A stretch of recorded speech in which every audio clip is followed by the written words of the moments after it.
Eto na! Nagpaparamdam na naman! Ang ating Mahiwagang Burnay! Ano kayang pasiklam ng ating Mahiwagang Burnay ngayon? Pakinggan natin ngayong araw na ito. Ang dami nag-aabang nitong kwento mula sa ating Mahiwagang Burnay!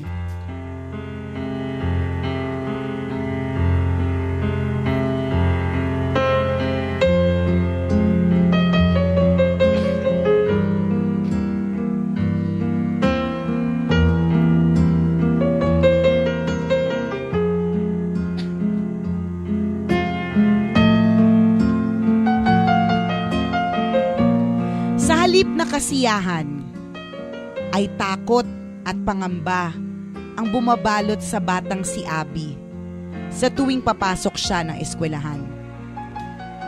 Ilang estudyanteng lalaki kasi ang laging nakaabang at nambubuli sa kanya. At sa araw na ito ay hindi na naman nakaligtas si Abby sa kamay ng mga haragan na estudyante. Hoy baboy! Saan ka pupunta? Sa kantin ba? Kakapasok mo lang sa kantin. Kakapasok mo lang sa kantin agad ang punta mo. Kaya ka tumataba dahil napakatakaw mo talaga. Ang sabi ng isang nambubuli na estudyante kay Abby. Oo nga, puputok na yung pisngi mo sa sobrang katabaan mo. Kailangan na natin bawasan yung timbang mo. Mamili ka, patatakbuhin ka namin sa quadrangle o ibibigay sa amin ang baon mo. Sabi naman ng isang kasamahan na nambubuli kay Abby. Kainis, no? Huling-buli talaga. Kung ako mamubuli, sasabihin ko, alam mo girl, sa sobrang taba mo, yung picture na piniprint noong December, yung picture mo hanggang ngayon hindi pa tapos i-print. Joke lang syempre yun. Joke lang po yun. Yung pisngi mo hindi kasi sa 1x1. Sinubukan ni Abby na umiwas sa mga nanggigipit sa kanya. Binilisan niya ang paglalakad. Subalit, hinila ng isang estudyante ang buhok niya habang umaakyat siya ng hagdan. Oh! Akala mo ba matatakasan mo kami? Ginagalit mo ba kami? Hindi ka ba natatakot sa amin? Gusto mo ba ilaglag ka namin dito sa hagdan para malaman mo kung anong kaya namin gawin sa'yo? Matapang kang baboy ka, ha? Oh! Wala nang nagawa si Abby. Hindi na siya nakapagsalita o nakapalagman lang. Ibinigay na lamang ni Abby sa mga bully ang lunchbox niya. Sinundan ng malakas na hiyawan ang paghablot ng mga lalaki sa baon ni Abby. Pinipigil naman ni Abby ang kanyang paghikbi dahil sa sobrang takot.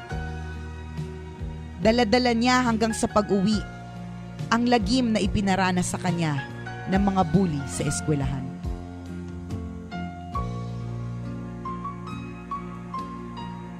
Anak, may sakit ka ba? Bakit matamlay ka yata? Tanong ng ina ni Abby. Hindi umimik ang bata. Dumiretso lamang ito sa kwarto at maghapong nagkulong. Pagsapit ng hapunan, ay kumatok ang ina ni Abby sa kwarto ng anak. Abby anak, hindi ka ba nagugutom? Pwede ba akong pumasok sa kwarto mo? Sabi ng nanay ni Abby. Hindi sumagot ang anak, kung kaya't dumiretso na lamang ito sa higaan ng bata. Inabutan niyang nakahiga si Abby sa kama, nakatalukbong ng kumot at umiiyak. Anak, kausapin mo naman ako. Sabihin mo naman kay Mommy kung anong problema, please. Pakiusap ng ina ni Abby. Mama, tulungan mo po ako. Hirap na po ako eh. Hindi pa rin sila tumitigil sa pambubuli sa akin. Gusto nila akong saktan. Takot na po ako. Please, Mama, tulungan mo po ako. Ayoko na pong pumasok sa school. Gusto ko na pong magwala. Gusto ko na pong mawala sa mundong ito. Gusto ko na pong mamatay. Hirap na po ako. Ang sabi ni Abby. Oh. Niyakap ni Abby. Niyakap si Abby ng kanyang ina. At ibinigay ang bato. At sumigaw ka, Abby. Darna. Chika lang yan, syempre. Niyakap si Abby ng kanyang ina. Ito ang unti-unting nagpakalma sa kanya. Ilang sandali pa ay muling naglabas si Abby ng kanyang mga hinaing. Ma, bakit nila ako ginaganito? Bakit napakasama nila? Wala naman akong kasalanan sa kanila. Kasalanan ko ba na naging mataba ako? Kasalanan ko ba na maging pangit ako? Sana hindi na lang ako nabuhay. Sana hindi na lang ako ipinanganak sa mundo para hindi ako nahihirapan ng ganito. At sa gitna ng pagtangis ni Abby, ay marahang pinahiran ng ina ang kanyang mga luha.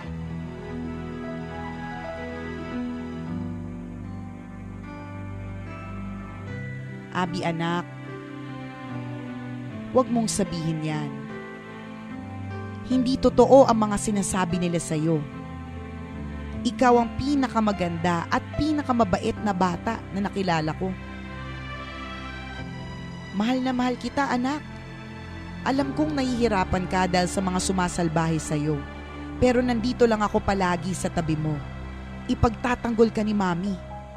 Hindi kita pababayaan, anak ko. Kala mo ba, anak? May anting-anting tayo, no? Pasubo mo to sa mga klase mo, isama natin sa baon mo. For sure, nako, tutubuan sila ng maraming hair. Gusto mo, anak? Go! Hindi kita pababayaan, anak ko. Pinigilan ng ina ni Abby ang sariling pagluha. Nais niyang magpakita ng katatagan sa kanyang anak. Dahil na rin sa pagod ay unti-unting nakatulog ng mahimbing si Abby. At habang natutulog ang bata, ay sinamantala ng ina ni Abby ang pagkakataon. Kumuha ito ng panulat at malinis na papel at nagsimulang gumawa ng isang liham. Ganon. Dinaan sa sulat. Sige, basahin natin ang sulat. Dear Bullies, ang aking anak na 11 taong gulang pa lamang ay gusto nang mamatay. Ang totoo niyan, gusto na niyang kitilin ang sarili niyang buhay. Nakakagulat, di ba? Pero kailangan niyo itong marinig. Kailangan niyong malaman ang tindi ng pinsala na idinulot ninyo sa napakaganda kong anak. Bago pa siya mapasama sa bilang ng mga estudyanteng nagpakamatay dahil sa pambubuli. Napansin ko ang malaking pinagbago ng anak ko. Hindi siya malungkutin, gaya na nangyayari sa kanya ngayon. Masayahin siyang bata noon at marami siyang kaibigan. Pero simula nang pumasok siya sa eskwelahan ninyo, 6 na buwan pa lang ang nakakaraan, ay nawala na ang dating Abby ko.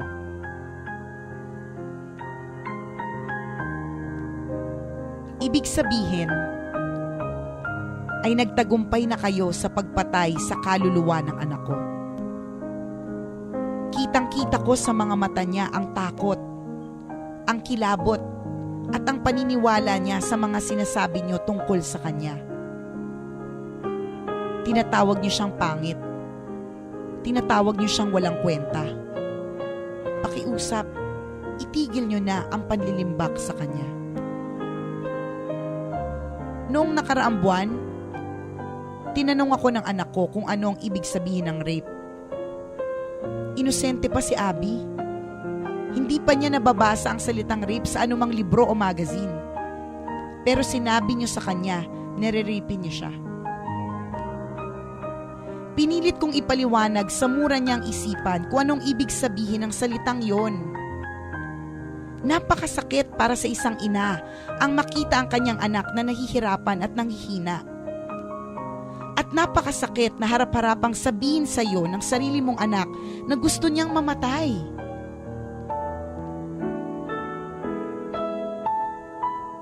Ang kaya ko lang gawin ngayon ay ang magpakatatag para sa anak ko habang bumabaha ang aking mga luha. Pero ang totoo nito, kayo lang naman ang makakatulong sa kanya. Parang awa nyo na. Tigilan nyo na ang pambubuli sa kanya. Tigilan nyo na ang malalaswang pananalita at pananakit sa kanya. Ilang beses muntik na siyang tamaan ng malalaking bato na ipinukol nyo sa kanya. At minsan din, dinumihan nyo ng pagkain ang damit ng anak ko at ipinahiya nyo siya sa harap ng maraming tao. Paulit-ulit nyong sinasabi na mataba siya, na pangit siya. Kaya nakikiusap siya sa akin na ilipat na lang siya ng eskwelahan.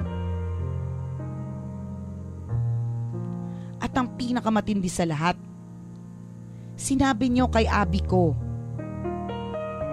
na pag hindi siya sumunod sa gusto niyong mangyari ay papatayin niyo siya. Ang pambabastos at malalaswang panalita niyo sa anak ko ay nagpatuloy habang nag-aaral siya. Kaya sirang-sira na ang kanyang pagkatao. Napakababa na ng tingin niya sa kanyang sarili. Wala na siyang pagpapahalaga sa sarili niyang buhay. Ang gusto ko lang ay makapag-aral siya na maayos. Pero patuloy niyong sinisira ang edukasyon at kapayapaan ng anak ko. Madalas siyang umabsent dahil sa inyo. At kapag pumapasok naman siya, hindi siya makapag-concentrate sa takot na baka makaengkwentro na naman kayo. Isang mabait at mapagmahal na anak, si Abby ko. Biyaya siya ng Diyos sa akin. Siya ang buhay ko. Kaya masakit sa akin na makita siyang naghihirap. Bayang kakaiyak naman to. Minsan naiisip ko ang sarili kong kabiguan bilang isang ina. Hindi ko man lang maprotektahan ang anak ko. Wala akong lakas na maipagtanggol siya mula sa mga umaapi sa kanya. Sinasabihan niyo siyang walang kwenta, pero mukhang wala akong kwentang ina. Hindi ko na alam kung ano pa ang magagawa ko para maipagtanggol ko ang anak ko. Sasailalim si Abby sa private counseling. Pinayuhan kami na dalhin siya sa Child and Adolescent Mental Health Service. Bawat insidente ng pambubuli sa inyong eskwelahan ay inire-report na sa kinauukulan. Pero ang sabi ni Abby sa akin, wala nang makakatulong sa kanya. Wala nang makakapagpahinto sa mga bullies. Pero naniniwala ako na malaki ang maitutulong ninyo. Pwede ninyong itigil ang pambubuli sa anak ko bago pa siya mapahamak at bago pa masayang ang buhay niya.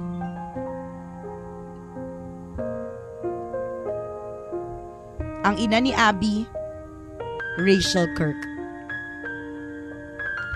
Ang bukas na liham ni Rachel ay kumalat na sa social media.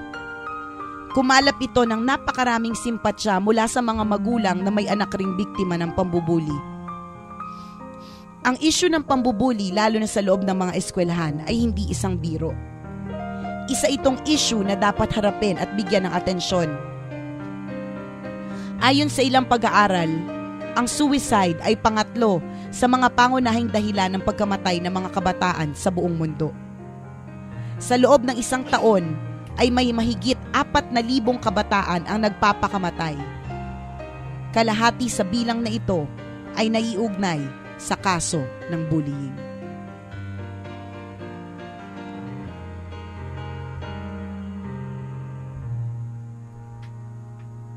Kasi kung ako yung nanay niyan, susuburin ko sa eskwela, abangan ko sa labas ng gate yung mga batang yan. Pipitikin ko ng mga dulo ng mga yan. Ano? Dulo ng mga buhok ng mga yan. Makatikim sila. Kung ako yan, partner, kukunin ko yung mga buhok nila. Papakilala ko. Bibigay ko sa pinakamagaling na mambabarang. Joke lang! Ang bigat kasi. Ano ba yan? Ayak na naman ako. Ilang araw na ako hindi umiyak sa Maywagang Burnay Masakit sa dibdib. Ramdam na ramdam ng nanay na ang anak niya ay nakakaranas ng pambubuli. Before that, gusto ko lang sabihin na ang galing talaga magsulat ng Mahiwagang Burnay. Galing ng pagkakalahad, Kasi no? English to partner nung sinend ko sa kanya kahapon. Okay. Okay. Sabi ko- Ay, ang galing naman interpreter na si Mahiwagang Burnay talaga, English no? to. Rachel Galing. Kirk Parker. Rachel Kirk. Kirk ang apelido partner. May Pinoy bang Kirk? Alam ko Reyes lang yung mga Pinoy. Policena. Tinyana. Kirk Ang eh. galing naman ni Mahiwagang Burnay. Pakitang gilas ito talaga lang, to. gusto ko sabihin, ang ganda ng Lahad. pagkakalahad mo. Kasi mas nakakaiyak pa siya sa Tagalog kesa sa English. Mas tagos. Mas tagos siya eh. Kasi nabasa ko to in English partner. Hindi ka umiyak. Hindi, umiyak ako. Mm-mm. Kaya ko nga to pinili eh. Mm. Pero iba to. Tagos-tagusan hanggang kaluluwa, pag Tagalog talaga, partner, tagos eh. Tingnan mo, pag minura ka ng Tagalog, tagos. Pak mo, dinama yung nanay ko. Pag minura ka, di ba, Oo. galit ka? Pero pag English, oh my gosh, shala. Thank you, Mahiwagang Burnay. Yun ang gusto kong sabihin. Bilib ako talaga sa'yo. Oo naman, may tagos hanggang kaluluwa na parang kinukuyom ang puso mo. Correct Ganun. eh. May sakit na Oo, nararamdaman. hindi nga nagre-react si Christopher Oo, habang nga. nagbabasa ako ng ano eh. Kasi Hindi kita mag-emote, baka masira yung pag-ano mo eh. pero Paglabas talaga, ng luha mo. alam mo partner, nakakalungkot yung statistics ha. Galing yan sa World Health Organization na ang pangatlong kadahilanan ng pagkamatay ng mga kabataan ngayon ay suicide. Dahil? Dahil sa pambubuli. Dahil sa depression, dahil sila ay nabubuli. Isipin mo yun, kung gaano katindi yung problema ng pambubuli. Alam mo yung sabihan mo lang yung kaklase mo ng mataba. Yung mga all these negative things, akala mo Correct. nakakatawa eh. Akala mo para sa'yo makapanghusga ka wagas. Pero hindi mo alam yung epekto nito sa pagkatao niya. Correct. Yung epekto nito sa magulang niya, sa nanay niya, na feeling ng nanay niya, wala akong kwentang tao, ba't hindi ko man lang maproteksyonan yung anak ko? Kaya di Diba? sinasabi natin doon sa mga bata, kung kayo po ay nakaka-experience sa eskwelahan o kung saan man sa grupo o sa lugar ninyo ng pambubuli, verbal or physical bullying, pag sinabing verbal, kung ano-ano sinasabi sa iyo na nakakasakit ng damdamin mo, ipinapahiya ka sa maraming tao. Yung physical bullying naman, yung tipong pinipingod yung tenga mo, kakapasok mo pa lang sa eskwelahan, Correct. babrasuhin ka na kagad, di ba? Tatanggalan ka ng damit, huhubaran ka. Tama, ipapahiya ka. Para lang Pagkatawanan, para may pagtawanan. Pagtawanan ng may mga classmates papag-usapan, mo. may kutsain, di ba? Correct. Akala ninyo nakakatawa. Yan, Akala sabihin ninyo nyo. okay lang. But no, that's not okay. Bullying is not okay. Correct. In school and even in the internet, Cyberbullying. is not okay. Totoo. Hindi po siya okay. Pag naka-experience kayo, mga estudyante, mga kabataan, sabihin nyo kaagad sa nanay ninyo. Huwag nyo kikimkimin kasi usually yung mga nambubuli Oo, nananakot yan nananakot eh. yan. Huwag ka magsusumbong. Sabihin mo sa nanay mo, yung nanay mo, papatayin ko rin. Di ba? Dadami kay nanay, tatay mo. Katulad ng rape victims, partner. Karamihan, may nakausap ko na karamihan sa mga rape victims ay hindi nagsasalita sa takot. Correct. But it's not okay. Lalong hindi po siya mareresolba okay. ang pambubuli sa iyo kung itatago mo ito, kung walang makakaalam at hahayaan mo lang na gano'n na Correct. mangyari. Magsumbong, sabihin mo sa nanay at tatay mo para alam din nila ang gagawin mo. Tama. And ikaw naman, kung ikaw yung tipong ang hilig magkutsa, lagi mong tatandaan, paano kung ikaw yun? Tama. Paano kung ikaw yung tinutulak, hinihila yung buhok, inaagawan ng baon, tinatawag na mataba, sinasabihan ng pangit, tinatakot ng rape? Sige, ano mararamdaman sa tingin mo ba nakakatuwa? Hindi, di ba? Tandaan mo, may katapat ka rin, kabisyo. Correct. Ikaw na nambubuli, ikaw na gumagawa ng masama sa kapwa mo, may balik yan sa'yo. Tama, Tandaan mo. meron niyang balik. Totoo yan. Everything you do bounces back to you. Maniwala tayo Totoo dyan. yan. Diba? Kaya everyday mantra namin ni Christopher yan na lagi po naming sinasabi na pag gagawa ka ng anything in your life, make sure it's something good. Correct. Kasi everything that you do Bounces back to you. Ano man ang itinanim mo, siyang aanihin mo. Tama. Gumawa ng mabuti mga kaibigan at hindi yung bagay na makakasama sa sarili mo at sa kapwa mo. Bullying is not okay. Tama. Ang mga kwento po ng Mahiwagang Burnay, itong madamdaming kwentong ito, ang ganda, isa ito sa mga magagandang kwento ng Burnay. Isa ito sa mga favorite ko eh. And Kasi malamang maraming mga mami, so maraming mga estudyante. ang makaka-relate kasi it's truthful, totoo, nangyayari. Statistics say na suicide, pangatlong cause of death sa mga kabataan. Ibig sabihin, talagang nagaganap. Correct. Huwag niyo pong hayaan na binubuli kayo mga kaibigan. Magsalita. Magsalita, magsumbong. magsumbong sa kinauukulan. Magsabi. At huwag kikitilin ng buhay. Tandaan, Correct. ang daming ilang milyon tao sa buong mundo, ilan ang nagbubuli sa'yo? Correct. And 3, panawagan din. 4, panawagan din siguro to sa mga nanay at tatay, naturuan niyo po ng kagandahang asal ang mga anak niyo para hindi sila matuto na mambuli o gumawa ng masama sa kapwa nila. Isipin mo sa murang edad, elementary, Tama. 11 years old o Correct. Eleven. grade 6 halimbawang ganyan. Isipin mo, yun ang agad yung lumalabas sa mga bunganga nila. Papatayin kita. Correct. 'Di ba? Diba? Rapin ka namin. Tama. Oh. Ang pangit-pangit mo, wala kang kwenta. Correct. Oh, Diba? dapat binabantayan ng mga magulang yung ganyan. Tama. Tinuturuan ng kagandahang asal. At ang kagandahan ng asal ay nagsisimula sa magulang. Correct. Ibig sabihin, dapat nakikita nila sa'yo yan. Tama. Kasi kung nakikita ng anak mo na kung makasigaw ka sa ibang tao, wagas. Iisipin ng niya, bata. Tama yun. Correct. So sa bahay pa lamang, kailangan na kagandahang asal na kaagad ang nangingibabaw. True laluto lang halong echo. O siya mga kabisyo, nakaka-lurk. Kaya nga kwento na may wagang burnay na ito na mababasa niyo po sa aming Facebook fan page. I-search nyo lang po, Tambalan! I-like Tambalan! ng i-like, i-share ng i-share para marami rin ang ma-inspire sa kwentong ito. Tama. Thank you again, Mahiwagang Burnay. O siya mga kabisyo, magpupunas po ako ng luha, sipon at uhog.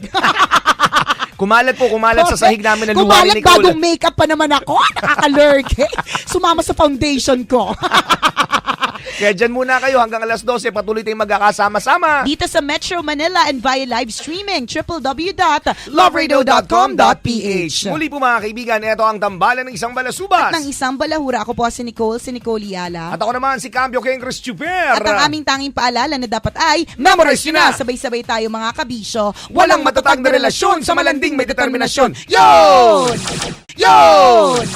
Yun!